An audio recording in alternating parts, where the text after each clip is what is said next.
अस्सलाम वालेकुम। वालेकुम अस्सलाम। आइए बाबू जी, बैठिए।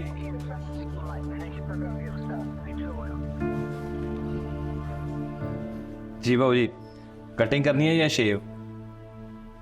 कटिंग। जी अभी करते हैं जी।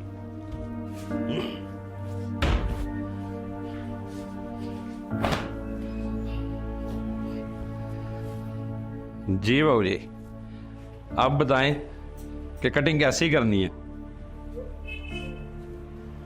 बिल्कुल वैसी जैसी आज से 10 साल पहले की थी।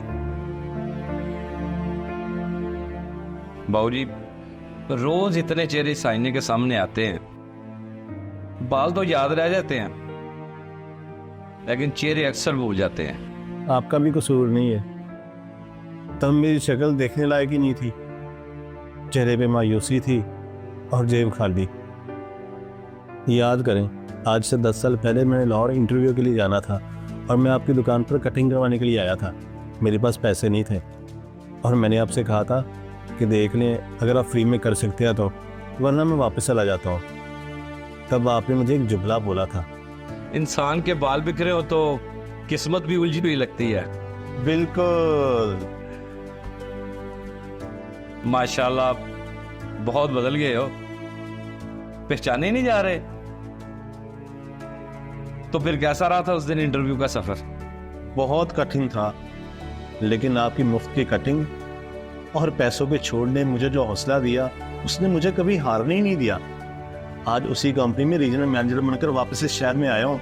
माशाल्लाह माशाल्लाह, अल्लाह और तरक्कियां दे।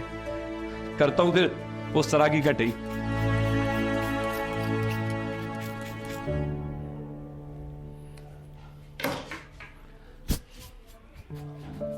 लो जी बाबू जी, ओके होगी आपकी कटिंग।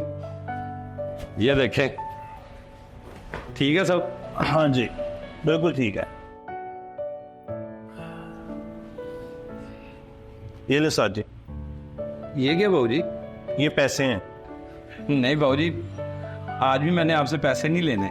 साजी, ये पैसे नहीं, ये तोहफा है। ये उस कैंची का हक है जिसने आज से 10 साल पहले एक मायूस इंसान को अफसर बना दिया। प्लीज रखें, प्लीज।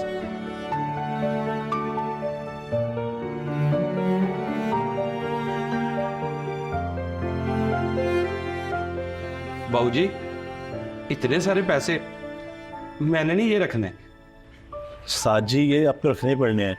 इससे आप अपनी दुकान को और भी ज्यादा डेकोरेट कीजिएगा। अच्छा, अब मैं चलता हूँ, अपना बहुत सा ध्यान रखिएगा।